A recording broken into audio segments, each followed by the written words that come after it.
traigo un texto preparado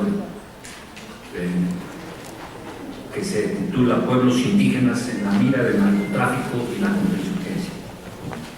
La territorialidad, los recursos naturales, la integridad física y cultural, sus formas de organización colectiva de los pueblos indígenas en América Latina y en México en particular, son sitiados sistemática y permanentemente por las corporaciones del capitalismo neoliberal, dentro de las cuales incluyo al narcotráfico, y por las estrategias contrainsurgentes del imperialismo estadounidense. En este trabajo analizaré estas dos amenazas que se ciernen sobre el mundo indígena. El narcotráfico. Ante el desempleo generalizado en el mundo rural, la debacle del campo provocado en parte por los tratados de libre comercio que benefician a Estados Unidos y condenan a la miseria y al éxodo a los campesinos, muchas comunidades son penetradas por el crimen organizado para forzarlas o inducirlas al cultivo de la amapola o la marihuana en sus tierras, y jóvenes indígenas son reclutados para el transporte de la mercancía por las redes de los cárteles. Paralelamente, con el pretexto del combate contra el narcotráfico, extensas zonas indígenas son víctimas de operativos del ejército en un proceso creciente de militarización, teniendo lugar todo tipo de abusos y violentando sus derechos humanos y los que les corresponden como pueblos originarios. A esto se suman las labores contrainsurgentes de las Fuerzas Armadas en territorios indígenas que acarrean actividades lesivas para los pueblos de dos actores armados más, grupos paramilitares y guerrilleros. Colombia es un caso ilustrativo de esta situación en la que los indígenas se encuentran entre tres fuegos: militares, narcoparamilitares y guerrilleros. La etnia Nasa, en el norte del departamento del Cauca, por ejemplo, se ha visto forzada a poner en práctica una ordenanza para que su guardia indígena, armada solo con sus bastones adornados con colores vivos para ser vistos a larga distancia, expulse a los narcotraficantes de su territorio, dentro del cual operan las Fuerzas Armadas Revolucionarias de Colombia,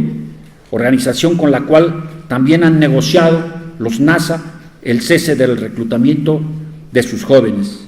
En otros territorios colombianos se han dado desplazamiento de miles de indígenas huyendo del enfrentamiento entre el ejército y narcoparamilitares con guerrillas de las FARC y del Ejército de Liberación Nacional. En el caso de México han sido denunciados grupos del narco operando en zonas indígenas, con mayor frecuencia en Michoacán, Jalisco, Sonora, Guerrero, Durango, Chihuahua, Oaxaca, Chiapas, Veracruz, y en las cárceles de estos estados se registran centenares de presos indígenas acusados por delitos contra la salud. Incluso se ha externado especial preocupación por índices de drogadicción creciente entre los propios pueblos, como en el caso de los rarámuris en Chihuahua. Se calcula que alrededor de 50,000 indígenas han sido víctimas de las redes del narco en al menos 60 comunidades del país. Así, se criminaliza a los pueblos indios, y en muchas regiones de nuestros países la lucha contra el narcotráfico encumbre una gran variedad de extorsiones e injusticias adicionales a las que secularmente han sufrido los indígenas por parte de autoridades militares, policiales y judiciales. En Centroamérica tenemos que en poblados mayas del oriente y occidente de Guatemala, mafias mexicanas han instalado a sangre y fuego sus estructuras delictivas y controlan el transporte hacia México y Estados Unidos. En Puerto Lempira, Honduras, hay hostigamiento del narco hacia los indígenas misquitos.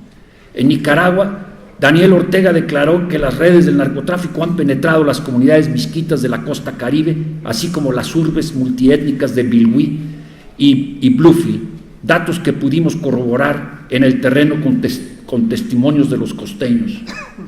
En el área fronteriza entre Panamá y Colombia, conocida como Tapón de Darién, el narco despliega una red terrestre y marítima que se extiende por Costa Rica, Nicaragua, Honduras, Guatemala, para sus destinos finales en México y Estados Unidos.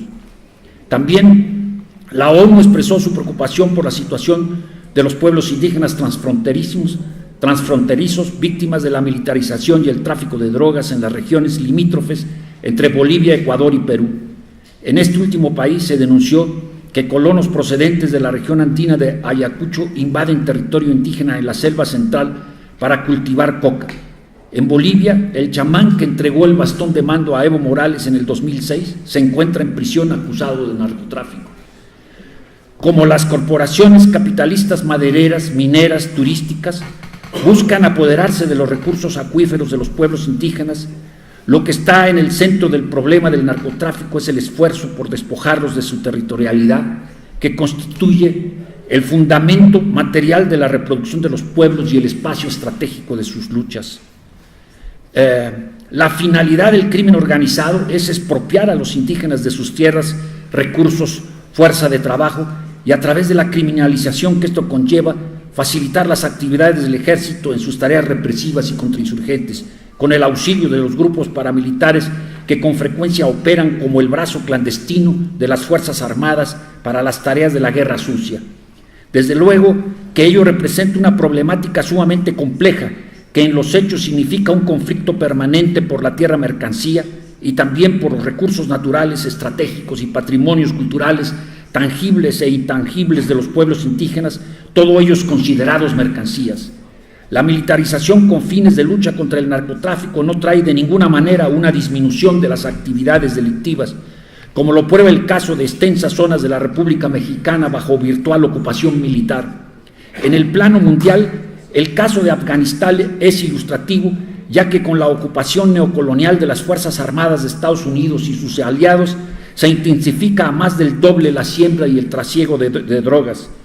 El colega canadiense Michael Chudovsky, en su trabajo ¿Quién se beneficia del comercio del opio afgano?, afirma, y cito: en la trastienda de las drogas existen servicios de espionaje estadounidenses, empresas importantes e intereses financieros, y desde este punto de vista el control geopolítico y militar de la ruta de las drogas es tan estratégico como el de los oleoductos. El grueso de los beneficios asociados al comercio mundial de las drogas no se los apropian los grupos terroristas y los señores de la guerra. Resulta una amarga ironía que la presencia militar estadounidense ha servido para restablecer en lugar de erradicar el tráfico de drogas. En otras palabras, las agencias de inteligencia, las grandes empresas, los traficantes de drogas y el crimen organizado compiten por el control estratégico de las rutas de la heroína. Una gran parte de los multimillonarios beneficios de las drogas están depositados en el sistema bancario occidental. La mayoría de los grandes bancos internacionales y sus filiales en los paraísos fiscales extranjeros blanquean enormes cantidades de narcodólares. Acaba la cita. Desde hace varias décadas y en reiteradas ocasiones han sido denunciados los operativos de la Agencia Central de Inteligencia y otros organismos de inteligencia occidentales en el trasiego de drogas con la finalidad de financiar sus gastos militares en Centroamérica, Vietnam y ahora en Afganistán. Recordemos la forma como la CIA cubrió sus gastos ocasionados por la contra nicaragüense a través del trasiego de droga en sus aviones sin supervisión alguna. El periodista Michael Gallant Smith sostiene acertadamente que el régimen de Estados Unidos aprovecha el narcotráfico para afianzar su dominio en el continente americano, en especial en América Latina. El aparato de propaganda del régimen estadounidense ha difundido en el orbe la imagen de que Estados Unidos es la víctima mundial del tráfico de estupefacientes, mientras las autoridades de ese país fingen combatirlo. ¿Cómo es que la nación más poderosa del mundo en el plano económico y militar es impotente para derrotar al narcotráfico? La respuesta es clara: el narcotráfico es aliado perfecto de Estados Unidos. El narcotráfico dota al régimen de Estados Unidos de un flexible mecanismo de control interno, da pretextos para presionar a otras naciones, en especial latinoamericanas, y fortalece la economía estadounidense al exportar inflación mediante lavado de dinero. Decomisos ocasionales de narcóticos, arrestos espectaculares de jefes del narcotráfico, tiroteos con muertos, imágenes conmovedoras de jóvenes adictos y robos violentos relacionados con las drogas son solo parte del espectáculo con actores reales montados por la propaganda del régimen de Washington. La delincuencia organizada actual no es más que la cara clandestina del sistema capitalista neoliberal, con su violencia inherente, desbocada, psicópata y sin mediación política que la encubra. Esta rama empresarial es altamente rentable desde el punto de vista económico, tanto financieramente como a partir del hecho de que Estados Unidos es el principal proveedor de armas de los grupos del narco. The Independent daba a conocer en el 2004 que el tráfico de drogas es la tercera mercancía mundial en generación de efectivo tras el petróleo y el tráfico de armas. También la llamada guerra contra el narcotráfico es especialmente funcional una vez desaparecida la Guerra Fría para justificar las tareas represivas del Estado capitalista transnacionalizado y para los planes de dominación estratégica de los centros imperialistas hegemonizados por Estados Unidos. Los estados transnacionalizados se caracterizan por el vaciado de sus tareas sociales y de sus responsabilidades frente a las grandes mayorías de nuestros países y el fortalecimiento de sus afanes de control autoritario de la fuerza de trabajo, la criminalización de las resistencias y de todo tipo de disidencia, incluso las de carácter estrictamente democrático. La única posibilidad de defensa frente a este fenómeno en el mundo indígena, como se muestran los casos de las juntas de buen gobierno zapatista, los nazas de Colombia y la policía comunitaria de Guerrero, Cherán en Michoacán, etcétera, es el fortalecimiento de las autonomías a partir de las cuales se ha logrado controlar, no sin dificultades, la presencia del crimen organizado en los territorios indígenas. Asimismo, desde las páginas de la jornada destacamos las denuncias que hiciera Aldo González, dirigente zapoteco de la Unión de Organizaciones de la Sierra de Juárez, del proyecto México Indígena por geopiratería y estar financiado por la Oficina de Estudios Militares para el Extranjero del Departamento de Defensa de Estados Unidos. En la coordinación del proyecto estaban los profesores de la Universidad de Kansas, Peter Hidalgo y Jerome Dobson, quienes pretendieron acusar a Aldo de ostentar falsamente una representación comunitaria y estar políticamente motivada y hacer cargos sin fundamentos. Pasados 5 años desde que se desató esa controversia y escritos ya numerosos artículos e incluso un libro sobre el caso que recientemente presentó su autora aquí, Oaxaca, Empirismo Militante y Pensamiento Geográfico, podemos constatar que las imputaciones de Aldo tenían razones y bases sólidas. Hoy sabemos que el proyecto México Indígena constituye parte de las conocidas expediciones Bowman, que de manera concisa implicaría la utilización de la geografía para el mapeo de regiones de interés estratégico para Estados Unidos con fines militares, geopolíticos y de beneficio corporativo. Uno de los opuestos teóricos más importantes, la razón de ser de las expediciones Bowman, proviene del teniente coronel Geoffrey Tamares, quien antes de formar parte del proyecto México Indígena como uno de sus analistas principales, contaba con una hoja de servicios muy distinguidos en favor de los esfuerzos contra insurgentes del imperialismo estadounidense en América Latina. Tamares fue entrenado en la Escuela de las Américas del Ejército de su país, macabro centro de enseñanza de torturadores y golpistas en la región, y fungió como agregado militar de la Embajada de Estados Unidos en Guatemala en 1988 y 1991. Justamente durante el periodo del auge de la Guerra Sucia, caracterizado por terribles masacres contra poblaciones indígenas.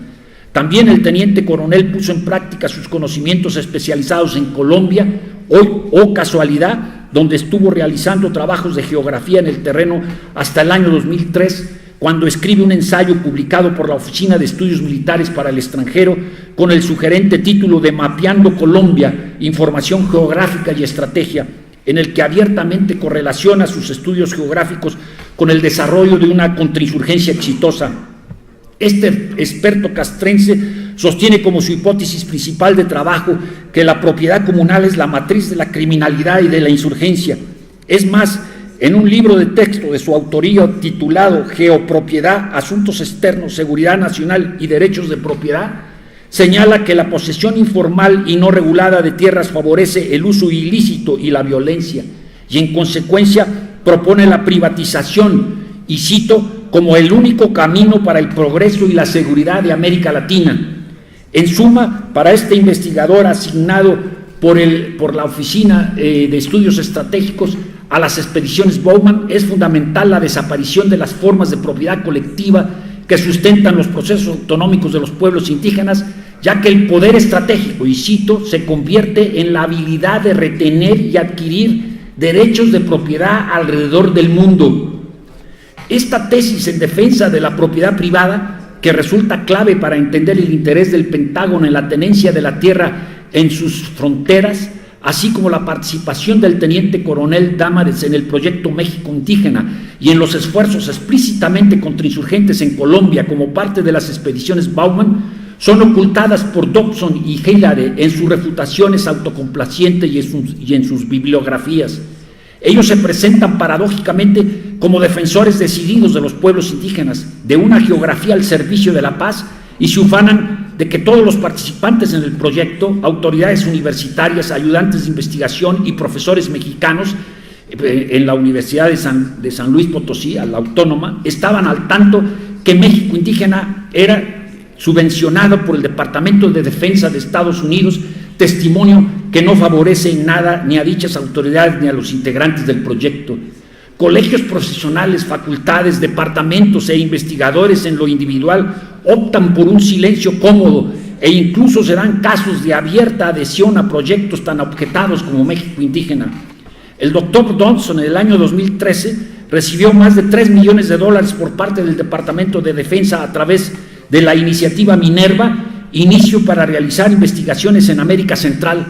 así nada más, América Central, con la cooperación académica local, como ocurrió en México con la Universidad Autónoma de San Luis Potosí, donde las autoridades y algunos profesores investigadores optaron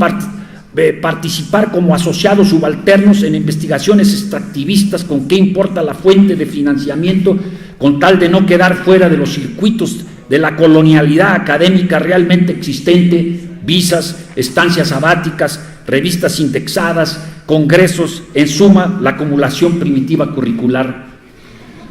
Por cierto, ningún colegio profesional de antropólogos, geógrafos, sociólogos o psicólogos de nuestro país, tampoco de los economistas, ha organizado una reunión pública o de sus agremiados para debatir en torno a la utilización de Estados Unidos de sus respectivas disciplinas en los quehaceres contrainsurgentes de nuestros territorios o en las guerras y ocupaciones neocoloniales en otros lares. Tampoco parecen preocupados